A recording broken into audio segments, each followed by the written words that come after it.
ကဲအားလုံးပဲမင်္ဂလာပါမြတ်ဒီနေ့လေးမှာပေါ့နော်ကျွန်တော်မြန်မာရိုးရာဈေးတူးဈေးပေါက်စုပ်တော်တွေကိုပေါ့နော်ဘယ်လိုထိမ့်သိမ်းရမလဲဆိုတာလည်းကျွန်တော်ဒါပြသပေးတာဖြစ်ပါတယ်ဗျကျွန်တော်စုပ်တော်ကိုတွေးတဲ့အခါမှာနော်ဓာသွေးကြောက်အချောသားနဲ့တွေးရတယ်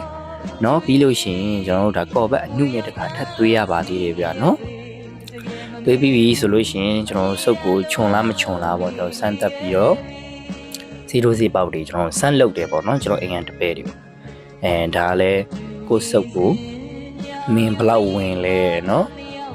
တစ်ဖက်တို့တစ်ဖက်ရှည်ဖြစ်နေသလားဒါမှမဟုတ်ရင်တစ်ချမ်းတုံးပြီးတစ်ချမ်းချုံစုပ်ဆိုတာနှစ်ခွဗျာเนาะအလယ်မှာသူ့ရဲ့ခွဲချောင်းပါတယ်မင်းဝင်တဲ့အပေါက်ပေါ့ဒါလေးကိုလည်းကျွန်တော်ကြည့်ရပါတယ်ဗျဒါပြီးလို့ရှိရင်တော့ကျွန်တော်တို့ဆက်ပြနဲ့ပေါ့เนาะတန်တန်လေးကျွန်တော်တို့တေချာသဘောတန်နဲ့ဆေးရတယ်ပြီးရင်ပပွက်စုနေတဲ့ရင်နွေးထဲမှာကျွန်တော်9မိနစ်ခန့်ပြုတ်ထားရပါတယ်ဗျဒါပြီးလို့ရှိရင်ကျွန်တော်ဒါအရက်ပြောင်ပေါ့နော်10မိနစ်ခန့်ထပ်ပြီးတော့စိန်ပေးရတယ်ဗျာနော်ဒါကတော့ကျွန်တော်တို့ဒီပေါ့နော်မြမရိုးရစုပ်တော်ကြီးထိမ့်သိမ့်မှုအစင်စင်ပဲဖြစ်ပါတယ်နော်ဗီဒီယိုလေးကိုကြည့်ရှုဖို့အပေါင်းလို့လဲပေါ့နော်ဘုဒ္ဓတများရရှိပြီးတက္ကလာပေါ့နော်စိတ်ချမ်းသာခြင်းကိုယ်ချမ်းသာခြင်းနဲ့ပြည့်စုံမှုကြပါစေခင်ဗျာ